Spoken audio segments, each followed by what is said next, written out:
Hello? My girlfriend looked at me and said, I'm moving out tonight. Don't try to stop me. I didn't argue. I just said, okay. After she left, I canceled her cards and changed the locks. 2 days later, she was standing on my doorstep, crying, begging to be let back in. I'm Mark, 29M. My girlfriend, Lena, 27F. We've been together just over 2 years and living together for 1. On paper, we're fine. No cheating that I know of. No dramatic blow-ups. Just constant tension. The kind that lives in the tone of someone's voice, the eye rolls, the way every disagreement somehow ends with you apologizing even when you don't know what you did wrong. Lena has always been sharp-tongued, but she calls it being honest. If I forget to replace the paper towels, I'm incompetent. If I ask her to tell me when she'll be late, I'm controlling. If I stay quiet, I'm pouting. I learned early that peace came from letting things slide. Last Friday night, she came home already irritated, tossed her purse on the counter, kicked off her shoes, sighed like I personally ruined her day. I asked how work was. She snapped that she didn't want to talk about it. 5 minutes later, she accused me of not caring because I stopped asking. That's how it always goes. Then, out of nowhere, she said it. Calm. Flat. Practiced. I'm moving out tonight. Don't try to stop me. She stood there waiting, arms crossed, chin tilted up. This wasn't a discussion, it was a performance. I could tell she expected bargaining. Promises. Maybe panic. I felt something strange instead. Relief. Like the noise in my head finally shut off. I just said, okay. Her eyebrows twitched. Just for a second. She laughed like I'd missed a cue. Wow. That's it. Figures. She went into the bedroom and started yanking drawers open, muttering under her breath about how she did everything, and I never stepped up. I sat on the couch listening to hangers scrape metal rods, thinking about all the times she threatened to leave before. She never meant it. This time felt different. When she walked out with 2 suitcases, she didn't look at me. She slammed the door hard enough to rattle the frame. I waited until her car pulled away before I stood up. That's when I made my first decision. I didn't do anything dramatic right away. No rage cleaning. No texting her friends. I just stood there in the living room, staring at the dent her suitcase will left in the drywall near the door. It hit me then how quiet the place was without her commentary filling every corner. I checked my phone. No messages. That annoyed me more than it should have. Normally, even when she left, she'd text within the hour. Something passive-aggressive like, I can't believe you didn't even try, or this says everything about you. Nothing this time. I walked into the bedroom and noticed what she took and what she didn't. Her clothes were gone, obviously. Makeup, laptop, the expensive hair dryer she always reminded me she paid for. But she left the things she didn't think about, the shared stuff, the streaming accounts, the grocery delivery app, the credit cards we used for household expenses, all in my name. I sat on the edge of the bed and laughed under my breath. Not because it was funny, because it was predictable. Lena loved leverage. She loved being the one who left, knowing she could still reach back in whenever it suited her. Borrow the car. Use the cards. Just until I get settled. She'd done it before with her ex, according to stories she told like they were war medals. Around midnight, my phone buzzed. Lena, don't touch my stuff. I'll come back for the rest tomorrow. No, are you okay? No, can we talk? Just a command. I stared at the message for a long time before replying. Me, okay. 3 dots appeared. Disappeared. Appeared again. Lena, wow, you really don't care at all, do you? I locked my phone and set it face down. That's when the second decision happened, not out of anger, but clarity. I opened my banking app. All the shared cards were there. All active. All one tap away from being not. I thought about every time she called me selfish while spending my money. Every time she said, you'd be nothing without me pushing you. By 12:37 a.m., the cards were frozen. By 12:52, I was on the phone with a locksmith, scheduling a rekey for the morning. I slept better than I had in months. I didn't know yet how hard she was going to crash when she realized I meant okay. I woke up to my phone vibrating itself across the nightstand. 7 missed calls. All from Lena. I didn't answer. I lay there staring at the ceiling, listening to the unfamiliar quiet, letting the phone buzz until it stopped. Then it started again, text this time. Lena, why are my cards declining? Lena, did you seriously cancel them? Lena, this is childish, Mark. Lena, answer me. I rolled onto my side and checked the time. 8:14 a.m. She'd probably tried to buy coffee or gas. The thought didn't make me feel guilty. It made me feel done. The locksmith showed up at 9. Middle-aged guy, polite, didn't ask questions. I stood there while he changed the locks. watching the old keys pile up in his palm. Each click of metal felt final in a way I hadn't expected. When he left, I texted Lena once. Me, you said you were moving out. I took you at your word. The reply came instantly. Lena, are you kidding me? You locked me out? Lena, I was emotional. You know I didn't mean it like that. There it was. The rewrite. The part where I was supposed to apologize for believing her. She showed up that afternoon anyway. I saw her car from the window, parked crooked like she was already angry. She marched up to the door and tried her key. Once. Twice. Then she started knocking. Not polite knocking. The kind meant to draw attention. Mark, she yelled. Open the door. This is insane. I didn't open it. My phone lit up again. Lena, if you don't open this door right now, you'll regret it. I leaned against the wall, heart pounding, surprised by how calm I felt. Not powerful. Not smug. Just steady. Me, you told me not to try to stop you. There was a pause. Longer this time. Then, so you're really doing this? After everything I put up with? I almost laughed. Almost. She stayed outside for 10 minutes. Then 20. Her knock softened. Turned into pleading. She texted about how unfair this was. How she had nowhere to go. How she just needed a few days. I didn't respond. Eventually, she left. That night, I realized something important. This wasn't revenge. It was boundaries, set too late, but finally set. And she was not used to doors that stayed closed. The second day was worse for her. I know because she made sure I knew. It started with voicemails. Not the screaming kind yet. Those came later, but the wounded, performative ones. The ones where she sniffles just enough for it to register. Mark, I don't understand why you're doing this to me, she said in one. I thought you loved me. I listened to that one twice. Not because I believed it, but because I wanted to remember how easily she could switch roles. Villain to victim in under 24 hours. By noon, the tone shifted. You can't legally do this, she said in another message, suddenly very confident for someone who never read a lease. You're being abusive. You're controlling my access to my own things. Her own things. The cards were in my name.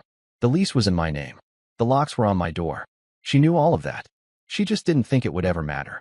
Around 3 p.m., she texted me a screenshot. Her bank balance. Almost zero. Lena, are you happy now?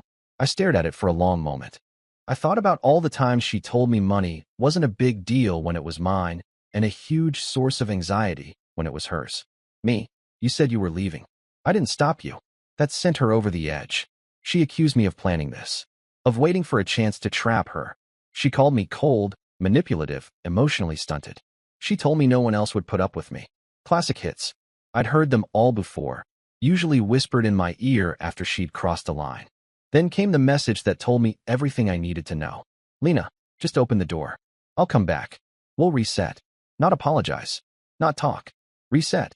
Like a game where she just wanted to reload a save file from before consequences existed. I didn't reply. That night, I sat on the couch eating takeout straight from the container, realizing something uncomfortable. I wasn't sad. I wasn't even angry. I felt lighter, like someone had finally stopped pressing on my chest. 2 days after she left, there was a knock at the door again. Softer this time. When I looked through the peephole, Lena was sitting on the hallway floor. Makeup smeared. Eyes red. Phone clutched in her hand like a lifeline. She wasn't yelling now. She was crying. And she was about to ask to come home. I didn't open the door right away.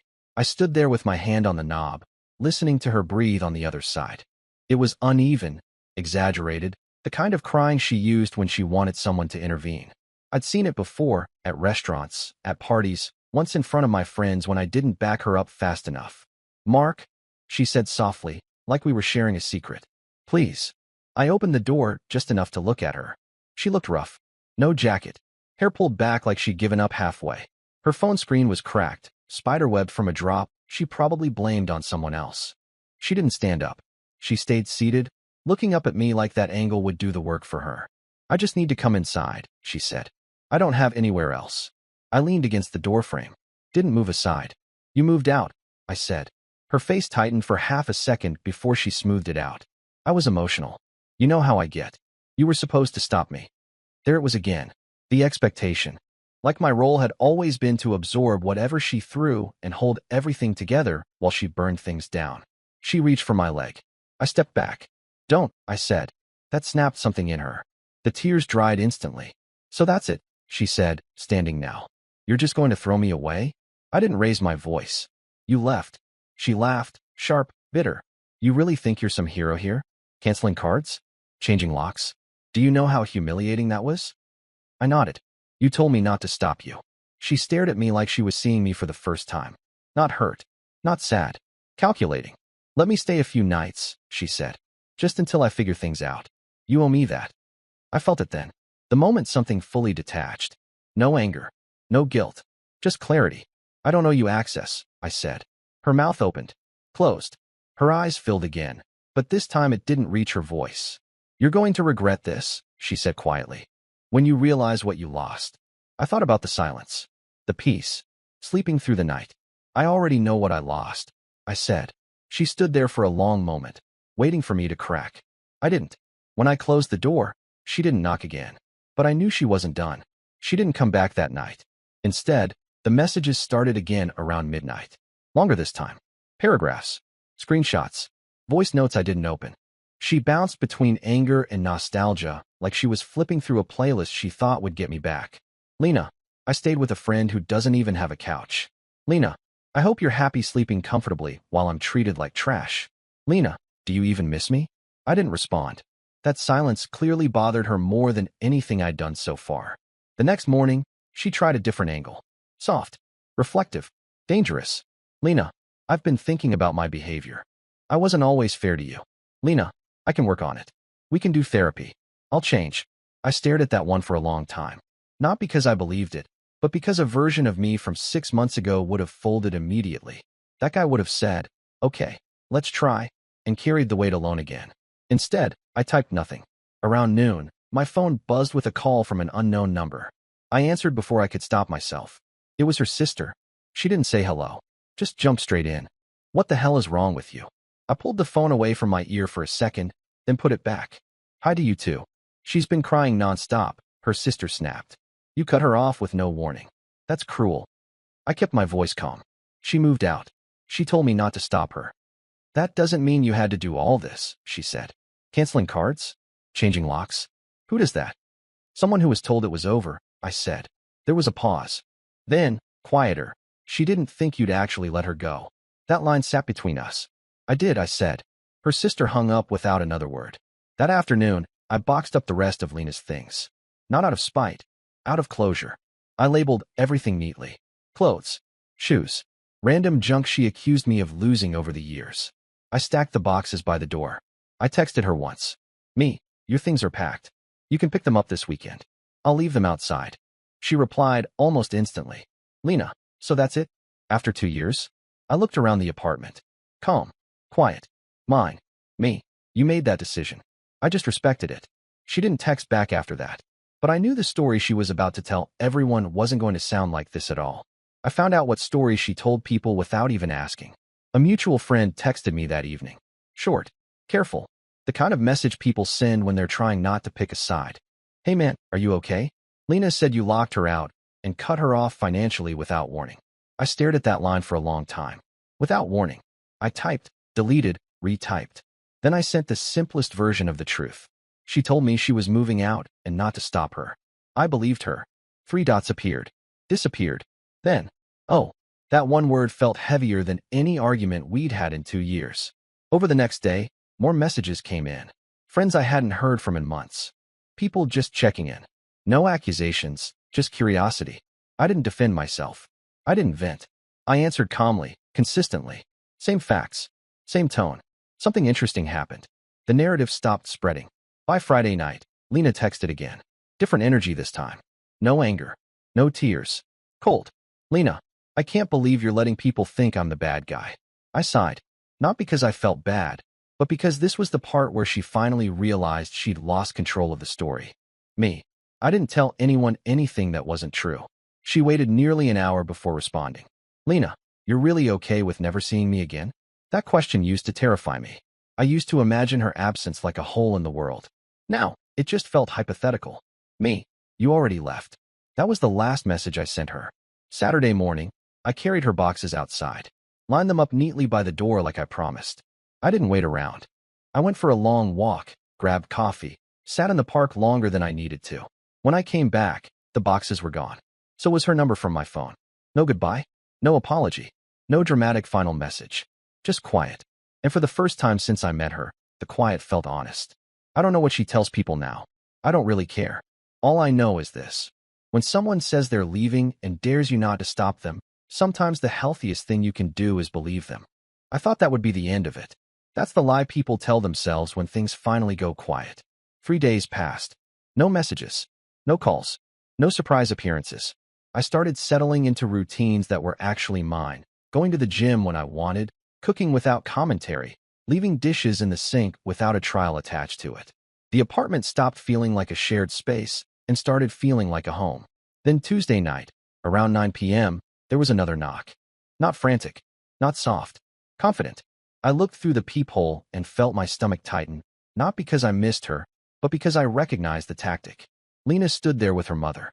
Her mom had that tight smile adults use when they're about to scold someone else's child. Arms folded, chin up. Lena stood slightly behind her, eyes red, expression carefully neutral. Like this wasn't her idea, but it absolutely was. I opened the door halfway. Her mom spoke first. "Mark, this has gone far enough. I didn't invite them in. You embarrassed her," she continued. "You left her with nothing. That's not how adults handle conflict." I nodded slowly. She moved out. Lena finally spoke. "I didn't think you'd take it this far." There it was again. That expectation that my role was to absorb damage, not respond to it. Her mom sighed dramatically. "Relationships have arguments. You don't punish someone for being emotional." "I didn't punish anyone," I said. I respected what she said. Lena's jaw tightened. "You're acting like you're the victim." That line used to knock the wind out of me. This time, it just sounded tired. "I'm not a victim," I said. "I'm just done." Her mom stepped closer. "So you're really throwing away 2 years because you couldn't be the bigger person?" I met Lena's eyes. She looked uncertain, not angry, not sad, uncertain, like this wasn't playing out the way she'd rehearsed. "I was the bigger person for 2 years," I said. "I'm choosing something else now." Silence. Her mom scoffed. "You'll regret this." Maybe. But standing there, holding my ground without shaking, I realized something important. For the first time, I wasn't afraid of her walking away. I was afraid of letting her back in. They left after that. No slam. No final insult. Just disappointment thick in the hallway like perfume. I closed the door and leaned my forehead against it, not because I was weak, but because I needed a second to let the adrenaline drain. Standing up for yourself after years of not doing it feels unnatural, like using a muscle you forgot existed. An hour later, Lena texted me from a new number. "I didn't think you'd turn my own mom against me." I didn't reply. Another message followed. "I guess I really didn't know you." That one almost made me laugh. Almost. Because the truth was simpler and harder at the same time. She knew exactly who I was. She just counted on me staying that way. That night, I finally let myself replay the relationship without editing it to be kinder than it deserved. The way every argument ended with me explaining myself while she crossed her arms. The way jokes about me being useless somehow landed every time I succeeded at something. The way she only threatened to leave when she wanted control back. I saw it clearly now. The moving out wasn't a breakup to her. It was a power play. A bluff she'd used before, just louder this time. She didn't expect me to call it. The next morning, I changed a few more things. Updated passwords. Removed her email from shared accounts. Not out of spite. Out of closure. Each small task felt like reclaiming square footage in my own head. Around noon, a final message came through. "Lena, if you open the door now, we can still fix this." I stared at it for a long time. Then I deleted the thread. Not blocked. Not dramatic. Just gone. That afternoon, I sat on my balcony watching the city move without me. Cars passing. People arguing. People laughing. Life continuing without commentary. That's when it hit me. She wasn't crying because she loved me. She was crying because the door didn't open when she expected it to. And once you see that difference, you can't unsee it. It's been a few weeks now. No surprise messages. No friends checking in. No dramatic reappearances. Just space. Real space. The kind that lets you hear your own thoughts again. I won't pretend it was painless. There were moments, usually late at night, where I almost missed the chaos. When your nervous system gets used to constant tension, calm can feel wrong at first. Empty. Like you're waiting for something bad to happen. But it didn't. Instead, small things started to feel good again. Making plans without asking permission. Saying no without bracing for backlash. Realizing I wasn't actually forgetful, lazy, or selfish. I was just living with someone who needed me smaller to feel bigger. The last I heard, Lena moved back in with her mom, temporarily. I heard she tells people I abandoned her, that I became cold overnight, that she never saw it coming. I believe her. People like that never do. Here's the part I'm posting this for, because I wish someone had said it to me sooner. When someone says, I'm leaving, don't stop me. They're not asking for space. They're asking for proof of control. They expect pleading, chasing, reassurance. They expect you to perform. And when you don't, when you simply say okay, they don't see strength. They see betrayal. But it isn't betrayal. It's respect. For their words. For yourself. She stood on my doorstep crying. Not because she loved me, but because for the first time in her life, a door stayed closed when she knocked. And I didn't feel cruel. I felt free. TLDR, my girlfriend threatened to leave to control me. I let her. Turns out the moment you stop playing your assigned role, the whole dynamic collapses. Sometimes the calmest response is the one that ends everything and saves you. Bye-bye.